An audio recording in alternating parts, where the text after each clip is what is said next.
সম্ভাৱিতা অধ্যায় 15 অনুকূলনী 15.1 4 নম্বৰ কুৱেশ্যনৰ পৰা আলোচনা কৰিম। 4 নম্বৰ কুৱেশ্যনটো হৈছে তলৰ কোনকেইটা এটা গঠনৰ সম্ভাৱিতা হ'ব নোৱাৰে। কোনকেইটা নোৱাৰে? এটা সম্ভাৱিতা বুলি ক'লে আমি কি বুলি কৈছিলোঁ? সম্ভাৱিতাৰ মানটো 0তকৈ ডাঙৰ বা সমান,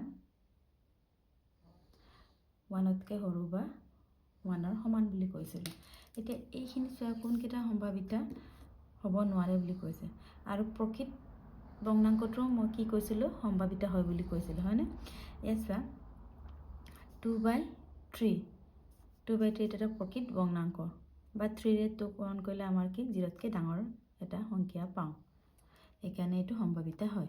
আৰু -1.5 মানে 0তকৈ সৰু হ'লে আমাৰ কি কৈছিলোঁ? সম্ভাৱিতা হ'ব নোৱাৰে, এইটো আমাৰ সম্ভাৱিতা নহয়। আকৌ এইটো 15% মানে কি 15/100, 15/100 মানে 0.15, তেনেহ'লে এইটো আমাৰ 0তকৈ ডাঙৰ হৈছে, এইটো সম্ভাৱিতা। আকৌ 0.7 মানে এইটো 0তকৈ ডাঙৰ, পজিটিভত আছে, এইকাৰণে এইটো আমাৰ সম্ভাৱিতা।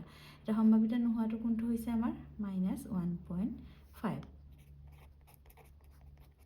বি অপশ্যনটো এইটো। বা তোমালোকক কেতিয়াবা প্ৰশ্ন দিব পাৰে তলৰ কোনটো সম্ভাৱিতা হয় বুলি, তেনেকৈ বাচিলে হ'ল। এতিয়া নেক্সট প্ৰশ্নটো চোৱা, যদি PE = 0.05 তেন্তে ই নহয় সম্ভাৱিতা কি বুলি কৈছে। এতিয়া ইহঁতৰ মাজত এটা সম্বন্ধ লিখিছিলোঁ মই, PE + PE নহয় ইকুৱেলটো আমাৰ কিমান আছিলে 1। ইয়াত PEৰ মান দি আছে 0.05, আকৌ PE নহয়টো ওলাব লাগে 1। এতিয়া PE নহয় ইকুৱেলটো 1, এই প্লাছ এইফালে গ'লে কি হ'ব আমাৰ -1 -0.05 ইকুৱেলটো আমাৰ কি হয় 0.95, এইটোৱে আমাৰ এনচাৰ। এনেকৈ আমাৰ হয় বা নহয় থাকিলে আমাৰ 1ৰ পৰা ডাইৰেক্ট মাইনাছ কৰিলে হৈ যায়। এতিয়া নেক্সট প্ৰশ্নটো চোৱা, নেক্সট প্ৰশ্নটো হৈছে এটা মোনাত মাত্ৰ নেমুৰ সোৱাদৰ মৰ্টন আছে। মালিনীয়ে নোচোৱাকৈ এটা মৰ্টন ল'লে, তেওঁ লোৱাটোৰ সম্ভাৱিতা কি? যাতে এটা কমলা সোৱাদৰ মৰ্টন লয়, এটা নেমু সোৱাদৰ মৰ্টন লয়। আমাৰ মোনাটোত আকৌ এটা মাত্ৰ কি সোৱাদৰ নেমু আছে বুলি কৈছে? আমাৰ নেমু সোৱাদৰ মৰ্টন আছে। এটা কমলা সোৱাদৰ মৰ্টন লয়, 1 নম্বৰটো কমলা সোৱাদৰ মৰ্টন উঠাই বুলি কৈছে, কিন্তু আমাৰ মোনাত কমলা সোৱাদৰ মৰ্টন নাই, সেইকাৰণে নাথাকিলে কি হয় অসম্ভৱ, মানে অসম্ভৱ সম্ভাৱিতাৰ মান কিমান আমাৰ 0। ঠিক তেনেকৈ 2 নম্বৰটো আছে এটা নেমু সোৱাদৰ মৰ্টন লয়, এটা নেমু সোৱাদৰ মানে আমাৰ মোনাত কি সোৱাদৰ মৰ্টন আছিলে? নেমু, তেন্তে এটা আছিলে, এইটো হৈছে আমাৰ নিশ্চিত হৈ আছে, নিশ্চিত সম্ভাৱিতা। নিশ্চিত সম্ভাৱিতাৰ মান কিমান আমাৰ 1, এইটোৱে হৈছে আমাৰ এনচাৰ। এতিয়া আকৌ নেক্সট প্ৰশ্নটোলৈ চাওঁ। এতিয়া 7 নম্বৰ প্ৰশ্নটো চাওঁ, এটা 3জনীয়া ছাত্ৰৰ দলত দিয়া আছে যে 2জন ছাত্ৰ একে জন্মদিন নোহোৱাৰ সম্ভাৱিতাটো দিয়া আছে নহয়। 2জন ছাত্ৰ একে জন্মদিন হোৱাৰ সম্ভাৱিতা কি বুলি কৈছে? আমাৰ এইটো আমাৰ হয় নহয় সম্বন্ধটো আহিছে। আমাক কি নহয়টো দিয়া আছে, একে জন্মদিন নোহোৱা দিনটো মানে PE বাৰ ইকুৱেলটো 0.992। আকৌ 2জন ছাত্ৰ একে জন্মদিন হোৱাৰ সম্ভাৱিতা, এইটো আমাক উলিয়াব কৈছে।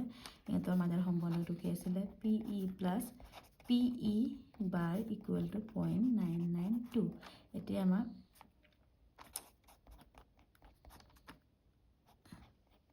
PE + PE বাৰৰ ভেলু কিমান দিয়া আছে? আমাক 1 আছিলে। PE বাৰৰ ভেলু একেদিনে জন্ম নোহোৱাৰ পৰা 0.992 ইকুৱেলটো 1। এতিয়া আকৌ PEটো উলিয়াব লাগে 1, এই প্লাছটো ৰাইট চাইডে নিলে কি হয় আমাৰ মাইনাছ। এতিয়া 1 - 0.992 কিমান হয় আমাৰ 0.008, মাইনাছ কৰিলে কিমান পালোঁ 0.008। এতেকে 2জন ছাত্ৰৰ একে জন্ম দিন হোৱাৰ সম্ভাৱিতা কিমান পালোঁ আমি 0.008 এইটো আমাৰ এনসাৰ এতিয়া আমাৰ নেক্সট প্ৰশ্নটো চোৱা এইবোৰ 1 মাৰ্কছৰ প্ৰশ্ন তোমালোকৰ 8 নম্বৰ প্ৰশ্নটো চোৱা এটা মোনা 3টা ৰঙা আৰু 5টা কলা ৰঙৰ আছে মোনাটোৰ পৰা এটা বল যাদৃচ্ছিকভাৱে টনা হ'ল টনা বলটো ৰঙা আৰু ৰঙা নোহোৱাৰ সম্ভাৱিতা উলিয়াব কৈছে ইয়াৰ পৰা তোমালোকৰ 2 মাৰ্কছৰ কুৱেশ্যনৰ পৰা বা কেতিয়াবা এইটো 1 মাৰ্কছৰো আহিব পাৰে বা কেতিয়াবা 2 মাৰ্কছ দুটা কৰিব দিয়াৰ কাৰণে 2 মাৰ্কছ হ'ব পাৰে এতিয়া আমাক কি দিয়া আছে লিখি লওঁ দিয়া আছে আমাক কি 3টা ৰঙা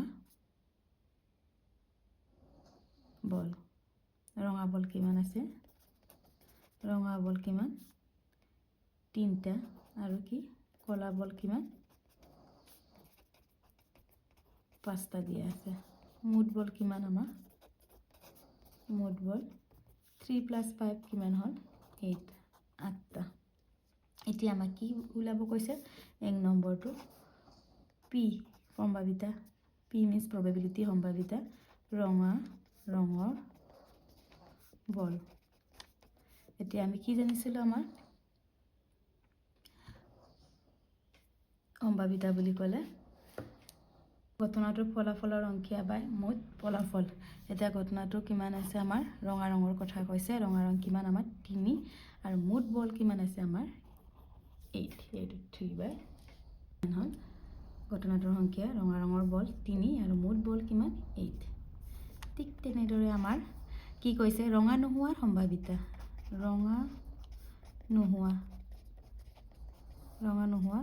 সম্ভাৱিতা ৰঙা নোহোৱা তেনেহ'লে টোটেলটো সদায় আমাৰ তলত থাকে টোটেল কিমান আছিলে 8 ৰঙা নোহোৱা মানে কলাৰ কথা কৈছে কাৰণ ৰঙা টোটেল বল যদি আমাৰ 8টা হয় ৰঙা যদি 3টা হয় ৰঙা নোহোৱা আমাৰ কেইটা থাকিলে 5/8 যদি এইটো কেনসেল হয় কেনসেল কৰি দিবা কেনসেল নহ'লে আমাৰ নগ'লে কেনসেল কৰিব নালাগে এইখিনি আমাৰ কেনসেল নাযায় তেনেহ'লে ৰঙা ৰঙৰ বলৰ সম্ভাৱিতা কিমান পালোঁ 3/8 আৰু ৰঙা নোহোৱাৰ কিমান পালোঁ 5/8 এইটো আমাৰ এনসাৰ নেক্সট প্ৰশ্নটো চোৱা 9 নম্বৰ প্ৰশ্নটো চোৱা এটা বাকচত 5টা ৰঙা মাৰ্বল আৰু 8টা বগা মাৰ্বল আৰু 4টা সেউজীয়া মাৰ্বল আছে বাকচৰ পৰা যিকোনো এটা মাৰ্বল যাদৃচ্ছিকভাৱে লোৱা হ'ল মাৰ্বলটো ৰঙা হোৱা বগা হোৱা সেউজীয়া নোহোৱাৰ সম্ভাৱিতা আমাক উলিয়াব কৈছে আমাক প্ৰথমতে কি দিয়া আছে আমি লিখি লওঁ দিয়া আছে